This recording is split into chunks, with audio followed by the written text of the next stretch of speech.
I myself, the producer of this podcast, is not eligible to diagnose anyone with a mental health disorder. This podcast is purely for artists discussing the mental health hurdles they struggle with on a daily basis. We all deal with negative body image. If you know me, you know I'm a 6'1", pushing 300 pounds Italian dude, and any roles I ever get are mob related. Do I let it bother me? Yes, sometimes I do let it bother me, but other times I don't. However, when you come across another artist who may be dealing with negative body image, there's some sort of comfort in bonding over that. In 2022, there's still stigma against body image. We welcome Samantha Simone. Her and I talk about negative body images her and I both go through.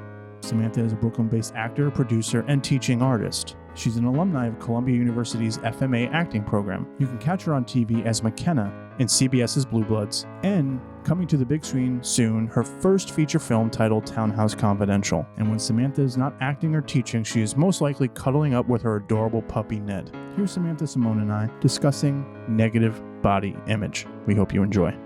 First of all, I do appreciate you hopping on here. You know, we never met like in person. We've had acting classes together, followed one another on social media, and I damn near every post I see, you're like auditioning or you landed something. It's great to see, you know, like our, you know, independent actors, actresses. However, are you represented in any way? Like, do you have an agent or anything? I have a manager. I'm represented by Center Stage Management. Cool. Okay. Yeah. How's that relationship? I know a few actors I've talked to. They say, you know, it's obviously necessary and whatnot. What are some benefits of having a manager? I find just having someone else in your corner to push for you and vouch for you when you're just starting out, especially, like, that is really, really helpful, because before, like, I started doing some more things recently, but before that it was like always the double-edged sword of, you need the experience to get the experience, but how do you get the experience when no one gives it to you? Exactly. So having the rep behind you is always a good validation in that regard. Do you write or direct or produce as well? I produce as well. Okay. I just produced my first pilot that will hopefully be shopping around soon. Awesome. So Awesome. That's always the fingers crossed, you know, so to speak. That's good. That's I love hearing that. You know, I love seeing everyone busy, even if it's like one class. You know, like I said, you and I were in one class together. Seeing people from that class like succeed and do a really damn good job at what they're doing. I think it's nice to support, because I feel like there's a lot of people out there that don't like. It's more jealousy than supporting, I think, you know, within the independent arts. So but yeah, like this first episode, we're gonna really kind of just get to know you and talk about, you know, some of the maybe mental health effects of like body image within the arts. First of all, how long have you been involved in the arts? You know, do you do any other artistic endeavors, such as like paint or photography, you know, anything on that nature? yeah, I actually started professionally acting when I was 10 years old. I got my like first TV gig when I was 10 on a kids cooking show in the UK. Oh wow. You lived over there. Okay. All right. Wow. All right. Where are you from originally? Long Island. Okay. All right. All right. And then you guys moved over there. That's pretty interesting. Yeah, I lived in London for almost 4 years, for my dad's job, and while I was there, prior to, like, acting classes, I thought I was gonna be a rockette, like, that was my dream. So I was a big dancer and then took my first acting class, and my parents love this story because 'cause they're like, I took an improv class, and the teacher comes out and they're like, "Your daughter's amazing." And they're like, "She's 10. Of course she's amazing at playing pretend." Yeah, every kid is great at that. You talk to so many artists, you know, on the independent level, and they're multifaceted. They're like a double-edged, triple-edged sword kind of thing, dancing, singing. Yeah, I feel like it's required. You know, I look at myself, I'm like, you know, I write, direct, act, but can't dance, can't sing. And how much does that hold you back, kind of thing? But then you hear stories of like, you know, Andrew Garfield and Tick Tick Boom. I think every artist is capable to get there if they're, you know, if they're under the right tutelage and guidance and everything. Another question I ask, just, all of guests to open up, just to kind of like break the ice, is, have you gone to therapy? Are you currently in therapy? And if so, like, what are your stance on therapy?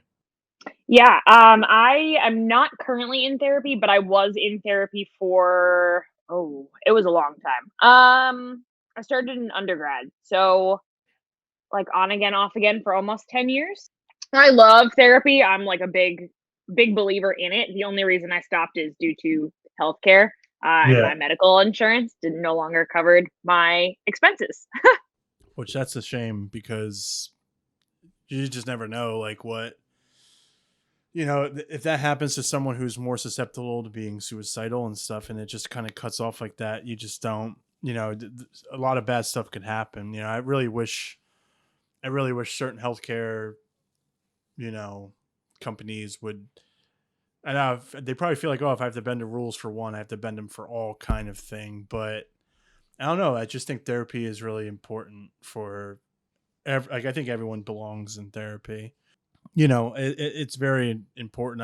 I've started going, like, right, like 6 months into COVID, like September of 2020, and I went for one thing, like thinking like, oh, I'm about to get married, so I need to, like, kind of like get myself straight and get myself right. And it's like, I've barely talked about anything with, like, my wife and stuff. I'm dealing with a lot of stuff from the past, and I think it's very crucial. And I know a lot of people who their goal is to be able to function without therapy. But right now I'm like, I don't know how I would, like, I don't know how I could at all. I know. Even when I stopped going, my therapist and I had a conversation about, if I ever needed her, that even if I wasn't on the roster anymore, that she would still, be at my disposal if I needed her. Yeah. But I've found other ways of coping with my anxiety, like working out has been a huge thing for me. And I don't know, having a puppy around is also like a really good anxiety. Yeah, no, I agree. I got my puppy. She was 11 weeks old in April of 2020. She was super tiny. I could hold her. Now she's like this 120-pound dog that I would probably break my back trying to lift. But there's really nothing like, coming home and just their pure joy and excitement. Like, it's insane. And that's one thing that helps out too. Everyone tells me, and obviously everyone is correct when they say working out. I think it just lets out so much pent up energy and angst and anger. And I think it is. I can't speak on it because I really don't work out a lot, but I think everyone who has, they just naturally seem and feel a lot better about themselves. Especially if you're losing weight and you're seeing a change in your body, like, that has to give you, it just has to give you the confidence, especially, as an actor. And I guess it kind of, to segue into what we're talking about, dealing with negative body image. I'm in the film world, and I don't know if you have, and if you would like to speak on anything that things that you've come across and how you've handled it, how it's affected you mentally, how you've kind of come across the other side, so to speak. Yeah. Well, I feel like for me, my body image issues started younger when I was working in theater. I was in a high school program that was not at my regular high school. It was at like a vocational high school, Yeah. and I was a sophomore in a senior play, which was huge. Um, and everyone was in like very skin tight clothing, and the director made a very general statement of everyone in the cast needs to lose 10 pounds. I took that word to heart, and at that age, I was on a dance team, like, I was in good shape, but I was like, "I need to lose 10 pounds." Okay, how do I do that? Didn't do it in a healthy way. I ended up developing a bit of not a, I guess, like, your stereotypical eating disorders, but I would eat and then work out the amount of calories that I put into my body. So Gotcha. I didn't stop eating, and I didn't, I don't know what it's called, but I'm sure there's. I mean, there's so many forms of eating disorder, body dysmorphia. there's really so many just forms of it. So it could fall under, any category. But go ahead. Sorry. Yeah. Um, yeah, so I did that and I ended up losing the 10 pounds, and was extremely unhealthy. My Might be too much information, but, like, my No, menstrual cycle stopped for a couple of months because of how really? much weight I lost.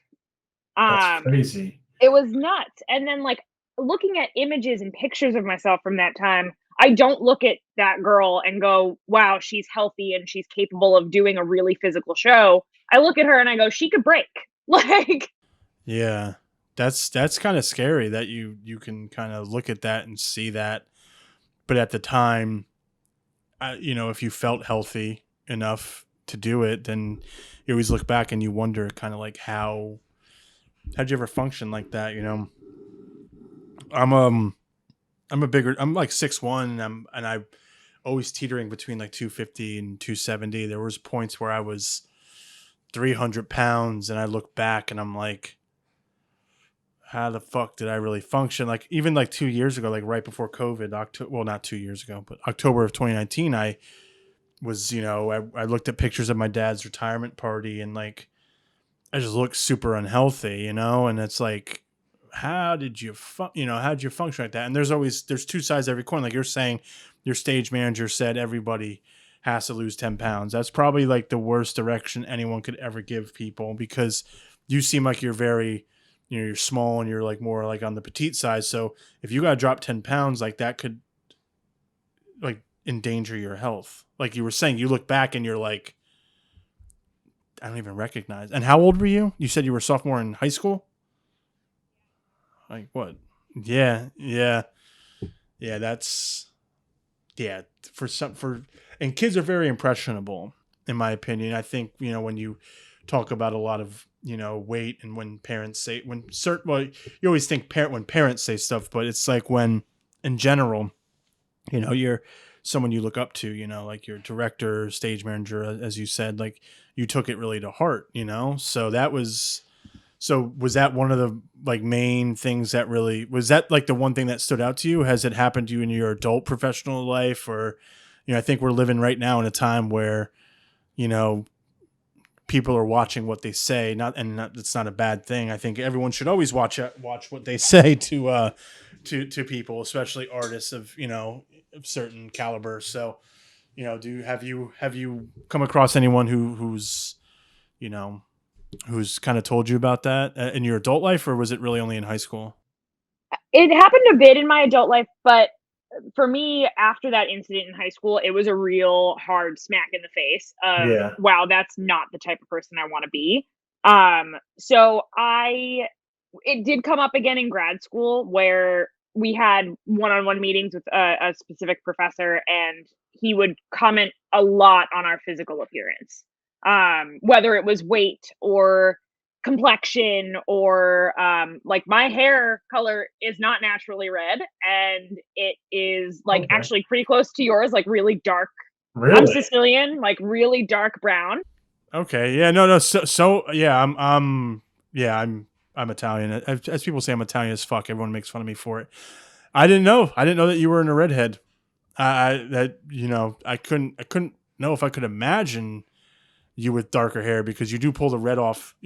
Like you pull it off. You just seem like a natural redhead, honestly. But is there a reason you dyed it? Like, was it for It was in grad school. Okay. This particular teacher was like, "So you've got everything like figured out. You wear makeup, you like work out. That's clear." He's like, "But with your brown hair, you're just another basic white girl." And I was like, "What does that mean? I am me. Like, I don't know what that means." So I was like, "Okay, what are you like? What do you think would help my image in the industry?" And he was like, "Leaning into the edge that you have of like being from Long Island, being from, living in Jersey. I have a couple of tattoos, some piercings." So he was like, "Lean into that. Let's dye our hair a fun color." And I was like, "What if I hate it though? Like, it's Yeah. my hair." Yeah. Yeah. um Willing to try anything once in terms of things that are changeable, So I was like, all right, I'm gonna dye my hair red and see how I like it. And the first couple times I hated it because it was like a violet red. It almost looked purple. Yeah. And then I found this like really nice natural coppery color, and I was like, okay, this actually looks like. Yeah, no, it's so it took you a while to dye. Yeah.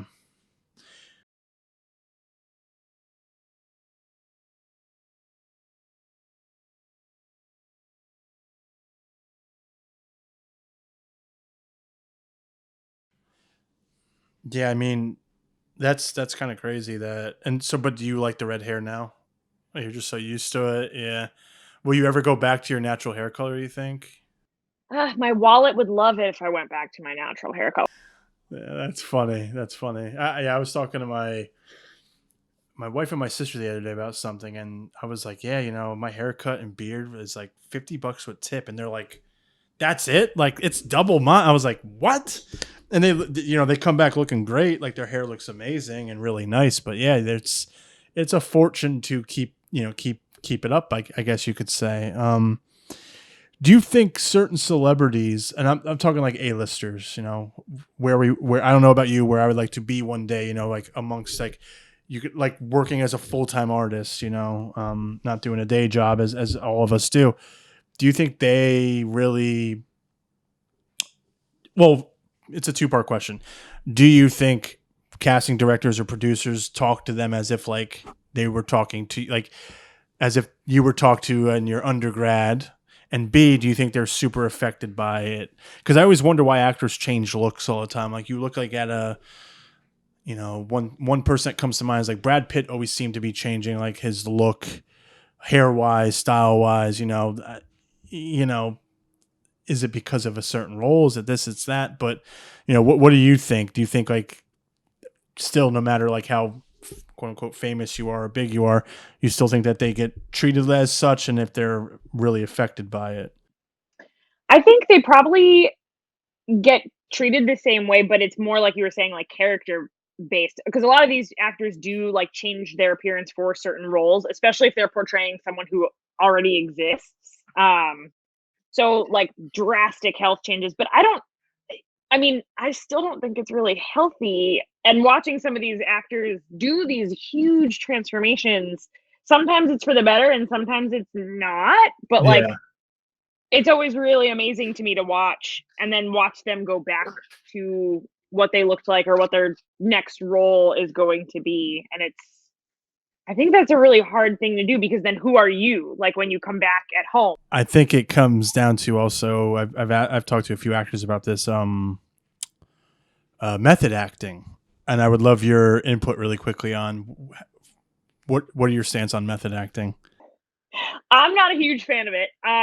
Every actor has said that. Literally every actor I've talked to on, I don't want to say on our level. We are independent artists. We're struggling. We're working 9 to 5. Most of us, I don't know how many auditions you do a day. It seems like you're doing so goddamn much. And, like, so yeah. So actors a lot of actors on our level absolutely say it's a fucking hack job.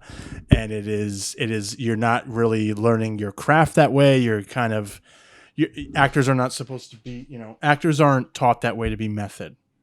So that's very interesting. Yeah, that every actor, I think I'm going to ask another question I'm going to talk to with actors like every episode. Like, what do you think about method acting? Because literally everyone has said like it's garbage. Like, I hate method actors. It's stupid. I'm like, oh shit. Like, but I think it goes into what you said. Like, you come home at the end of the day, who you are, who are you?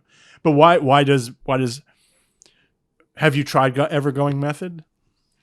I tried it once for again in grad school. Grad school is a very experimental time for me. I was in a scene in which my character was drunk, like completely drunk. Yeah. And I don't know, when I'm drunk, I'm just like me, just a little bit louder and slightly more affectionate, but like my words don't slur as much as like Yeah. I've had friends who have been with me drunk and were like, really? That's what you are? So my teacher, we were performing scenes in class, and my teacher goes, "Are you drunk right now?" And I was like, "No." And he goes, "You should be. There's a liquor store downstairs. I want you to go downstairs, buy a bottle of alcohol, and like drinking the Spend your money, yes. So I was like, I can't tell if you're kidding right now. He's like, I'm dead serious. Like, go downstairs and start drinking. So I was like, all right, I mean, I guess I'm gonna try that. And then like did and felt like utter garbage for the rest of the day. Not only from like doing that, because it was like, that's not, I can act drunk without being drunk. Yeah. And then like also day drinking and anytime after I was like 19 years old was just like not a good thing for my body. Day drinking is garbage. I don't do it anymore. Like I can't, because if I day drink, I am not doing anything after 5 o'clock. So yeah, because most people think in method acting is like you bring it home with you.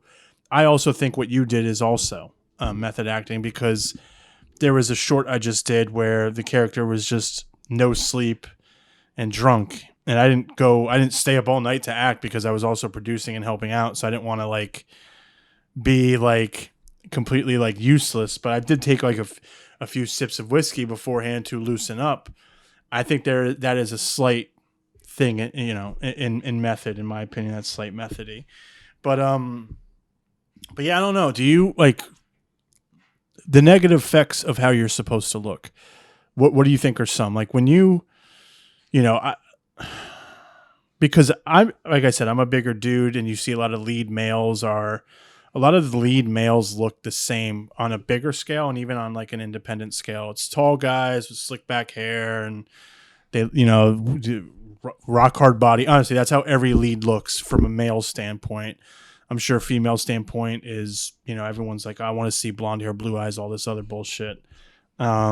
Not to call it bullshit, but you know what I'm saying? Like to me, it like, not to be rude, but to me it is like, there's, you know, I'm never going to cast someone based, I'm not going to cast anyone based on looks anymore. Maybe when I was in college, I was like, oh, that'd be cool to like have this chick in there. But I was also 21 and I was stupid. Like really, like I was an idiot. So you have to go for, you know, on casting calls when I post them, I'm like, you know, most of the time, height, weight, race not required, because I want the best talent to come out possible, you know, to audition for my project. So for you, what have been some negative effects that maybe people have, you know, that you've gone through in this endeavor? You know, have people ever said, oh, you're not this way, you're not that way, like, you know, any other, I know I keep asking you about comments, but has there been anything like where someone's been straight up negative to your face, where you thought like you felt good and you knew like, oh man, like this is the role I was like really born to play?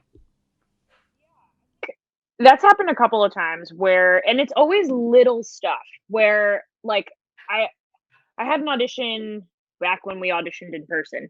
And I have a nose ring, but it's like tiny. And this casting director was like, can you take the nose ring out? And I was like, I mean, here, no, but like before I book this, yeah, it's a piercing. It comes out of my freaking face.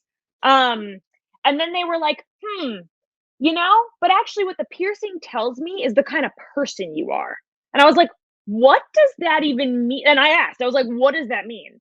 And they were like, that you're edgy and like you probably make some decisions on like a whim from time to time. And I don't know if that's what this character is like. And I was like, you have no idea why I pierced my nose. One. Yeah. Two, like, what business is that of yours? I've gotten comments on, this was a really interesting one. When I was like 20 something, I was living in the city already, and I went on a McDonald's commercial audition. Yeah. And we had to like eat and whatever, and I was like, great, I'm gonna book a ton of money, like this is gonna be fantastic, I can eat a hamburger. Yeah. The woman was like, afterwards, she looks at me and she goes, so the casting call is for real people and you don't look real enough. And I was like, hold on, can you see through me? Am I dead? Like What the hell does that mean, though? She told me that, because I asked again, I'm not shy. I was like, what does that mean? And she told me that basically they were looking for people who, she was like, for lack of a better word, are ugly. She's like, when you walk into a room, do people look at you? And I was like, I don't know. It depends on what I'm doing or wearing, I guess. But like, sure. And she was like, yeah, we're looking for people that like no one would pay attention to. I was just like, I think that was a backhand compliment, but also I'm not going to book this. That's terrible though, because like I think essentially she was saying that they're looking like for fat people. That's how that's how I would take it, in my opinion. Like overweight or sloppy or doesn't give a shit about themselves. And they said you don't look real enough. They said to you. So stupid. It's so amazing how some of these people have gotten away with like this stuff they say over the years, and they're still getting away with it. You know, it's kind of. So what did that make you feel like when you left? Like, how did that make you feel like? I think all of those instances, starting even in high school, it was like you're not even looking at me as an artist. You're looking at me as like the physical vessel that is. Some things about me I just can't change. Like I can't change what eye color I have or how tall I am or things like that. And it's like you are judging me solely on surface value, and there's so much more to me than that. And also like I think casting directors can be a little lazy sometimes, where they're like, they can't imagine you without the nose ring or without the hair dye. Like, they can't look at you beyond what just is your headshot or what walks in the room. And it's like, honestly, curl my hair and take the nose ring out, and I look like a completely different person. Like, I mean, yeah, like it kind of almost seems like casting directors. I don't know. Like a lot of people say, 90% of the movie comes in casting, and it does. And I wonder, if certain big filmmakers have the last say with it, right? But at the same time, like makeup's a wonderful thing. Wardrobe is a wonderful thing. Props are a wonderful thing. I've always told people there's almost nothing I won't transform into for a role if it's needed. If you need to give me a mohawk and dye my hair blonde, like I'll do it, but like there has to be a reason, Yeah, I mean that's a great point you make. Where it's just like they're looking right through you, and that they're just looking at the surface of who Sam is, and they're not like, did they even bother to look at maybe your demo reel, or are they even bothering? Like, I'm assuming most of these notes come after you just performed your audition, right? So they were fixated on the nose ring and not paying attention to your performance. Like that's, to me, says a lot about casting directors not really knowing what the fuck they're doing, in my opinion. Like, but who am I to say that, right? Who am I to say that, because I haven't quote unquote made it. So who am I to say that? But at the same time, it's just, it's weird seeing like a casting call for like an Italian mobster, and it's always has to be like some goomba looking like me or whatever.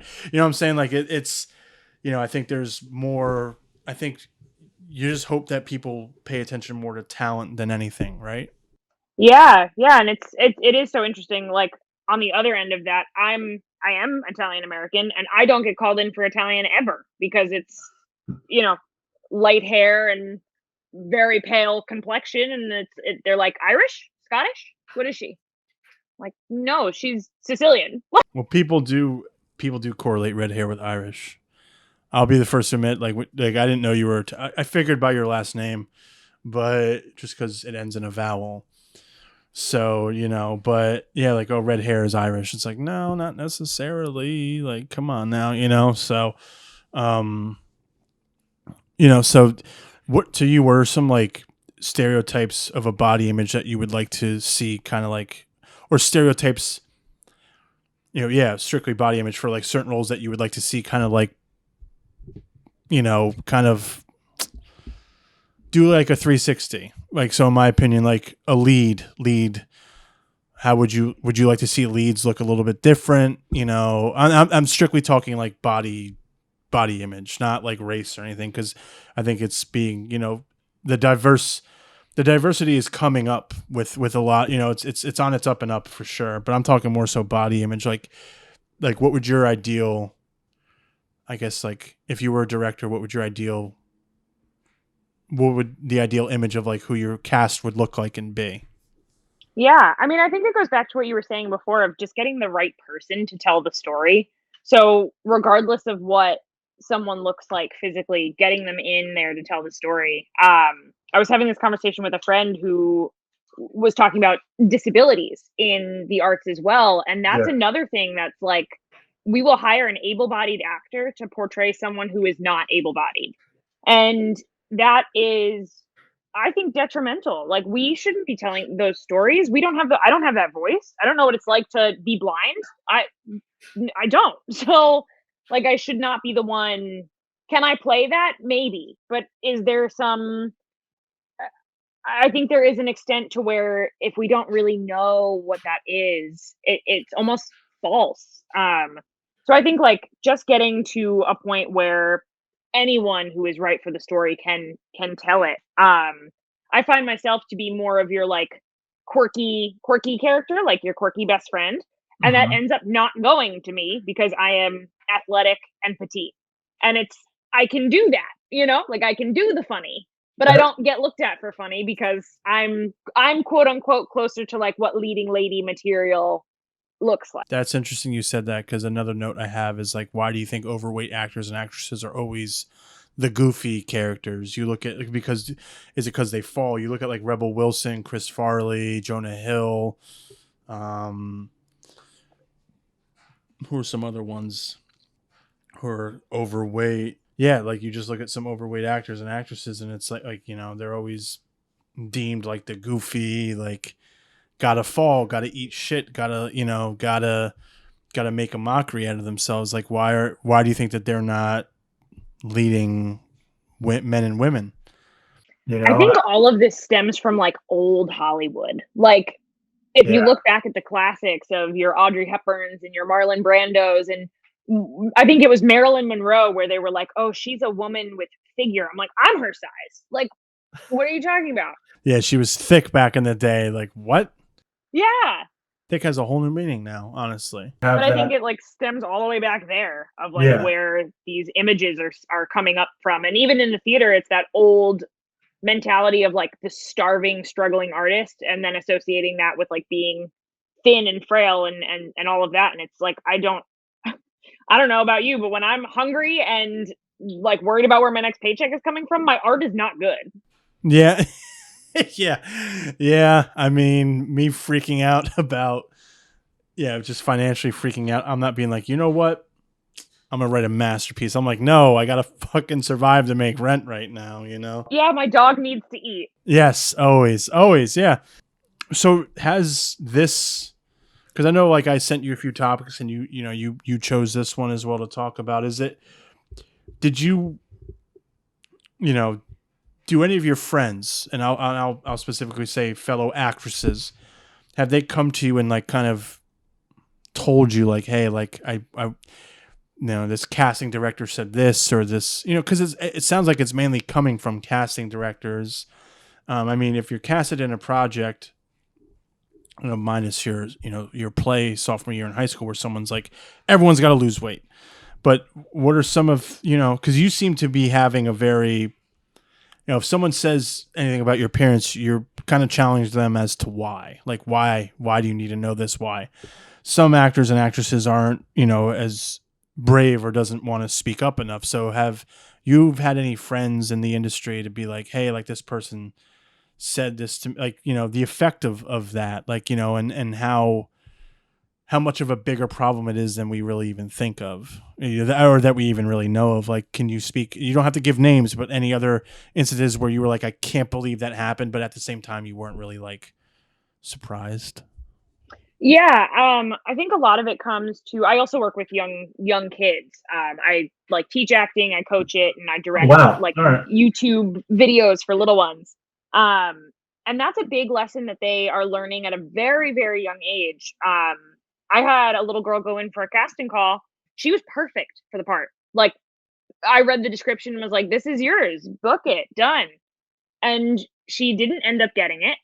So I said to mom, I was like, "If you feel comfortable, ask them for some feedback, because, like, she's working with a coach. Maybe we can develop, if it's something, talent based, or her Zoom technique wasn't great, whatever, like, something we Yeah. can fix maybe." So mom She reached out and they said, "Oh, no, nothing. It just, they went in a different direction look wise." And to tell a parent that that is the norm is heartbreaking. Yeah. Um, I had another little girl audition for LaGuardia High School. She got a almost perfect score on her monologues in her audition. She didn't get in. And when mom called to ask, they were like, "Well, we're making an ensemble. We already have 4 white women. We're looking for, you know, some diversity." Which again, I'm glad that diversity is happening in the casting world and is being thought of more. Yeah. But to tell a little kid that is like, "You did great, but" Yeah, because who knows what that's going to do to their, their self confidence. I'm not going to say, oh, that's going to make people hate certain races or whatever, things of that nature. But yeah, you have to kind of let kids down probably a little bit easier or anything like that. Like to lose something, like the first person you said, like just, oh, we're looking looks wise, we're looking in another direction. That's brutal. Like there's no backbone, like, or there's no, sorry, not no backbone. Just like some people don't have a heart when it comes to it. Like they're children. Like, are you trying to discourage? And everyone can say, well, like they better learn it this way more than, they better learn it the hard way rather than, but that's not the way that's, to me, that's not the right thing to say. That is not the right way to go about it, because at the end of the day, everyone, whether you're a kid or whether you're me, I'm 34 years old. We still have a heart. We still have emotion. We're still, we're still trying our best to kind of like succeed in this. And, people are quick to be like, no, you didn't get hired because X, Y, and Z. Always the superficial reasons. And part of my job is also working with, like, to put the kids in front of agents, the ones who are, Yeah. we think are ready and want to do this professionally. And the I flat out had a couple agents say, like, "Oh, my roster's full of 11 to 14-year-old white girls, not interested." Like, okay. So there I was like, "Well, but, looking for anything that makes these girls different," of like, "Well, she speaks 4 languages." And they're like, doesn't really matter." Like, "But she's fluent in 4 languages." Yeah, but she's white. Yeah, exactly. Yeah, it definitely does. It definitely does. I think just knowing different languages in general in life is handy, let alone acting. Yeah, I beat myself up I beat myself up all the time over cheating my way through Spanish class in high school. Wish I learned it. Yeah, I wish I spoke Italian, honestly, because it translates to, people who speak Spanish. They say it's one and the same. And my day job is I work at, a cigar company, and everyone's going to Nicaragua, Dominican Republic. Like I need to know the language, but I'm here probably going to need a translator, stuff like that. I think it's important to have that. Yeah, it's such a weird, topic or dynamic to even like breach, because everyone is very, we're living in a world where like be who you want to be is it, like, you want to come out, you want to be who you are, you want to do this, like we support you. And most of the time people support, and it is what it is. But then on the flip side, you have people flat out saying, I already have like 5 white girls on my roster, I'm good. Or like, oh, looks wise, we don't really need someone overweight right now, this isn't that. Like, I wish we could find somewhere where it's like, I wish casting directors would actually legit look at talent, and I think it's just all about looks. I still think it's about looks. I really do. Yeah. Again, like, I'm all for I root for all my friends who are booking and, staying busy and all that. But it's also like, okay, she's so pretty. Like, that's why all of this is happening. It does something to you. It does something to you mentally. Like it can all lead back to, feeling like out of place or having imposter syndrome or anything of that nature. But like, you can't help but think people get casted because of certain looks. That's the reality of it. This person got casted because they fit the, they're, if fit a quota, fit a stereotype, fit this, fit that, and it's not necessarily like, oh, they were really good. Like, I don't see a lot of projects that have characters that would look like you and I opposite each other. Honestly, like there wouldn't, and it wouldn't, unless if I'm making my own project and I'm like, oh, I'm going to cast myself as a lead and I'm going to hire X, Y, and Z. That's never the case. It's never someone casting someone who, because like I think you and I look polar opposite. Like, I don't know how tall you are, but like yeah, that's what I'm saying. I'm 6'1", and then if you do it for a comedy, it's like I think that would be funny. But like, no, they're going to pick, an actress who's 5'8", an actor who's 6'2", and who are going to put ass in the seats, so to speak, and do that. But it's like, it's just, I think hopefully one day we'll get to the point where you do see like looks aren't everything about film, and I think like sometimes they are. So I agree. I hope we get there too. I think we are starting to, at least the past couple of years, have really revealed where our problems are in the industry Yeah. and where we need to be putting more of our energy. And I think we're starting to get there, but Little by we little. still have a lot of work to do. Yeah. Yeah. So, well, I appreciate you coming out and talking about this topic. I think it's very important to have, especially like you work with kids, and I think working with younger actors, actresses, I think it's important to kind of like, yeah, there are some like quote unquote harsh truths about stuff, but at the same time, like you don't have to be so like blunt about it. If they're just like, when you're younger, you're so impressionable and you want your dream, you have your dreams about this. And then I think gradually over time, you have to become like, is this dream manageable or doable or not? Right. Like some of these kids might just be like, oh, I don't even know if I want to I don't even know if I want to act. I'm just going to try it out. And then for someone to be like, yeah, we don't like her body type. It's like, what?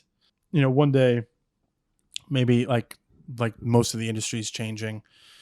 We're getting some more people in the casting chairs and casting rooms and things of that, and casting agencies who are like legit looking at talent and not having like Martin Scorsese be like, I want Leo on my film. It's like, okay, well, of course, but it's like, you're finding talent and you're appreciating it too. So, but no, I do appreciate you coming on. I'm looking forward to, the next episode we're having you on for talk about like the pressures of making it. So I do appreciate you coming on, and until next time. Thank you. Once again, this is Where Is My Mind, a podcast about mental health and the arts. I'm host and producer of the podcast, Christopher Orangeo. All episodes will be available on Spotify, YouTube, Apple Podcasts, Radio Public, and Amazon Music. Once again, this is Chris Orangeo, and thank you for supporting.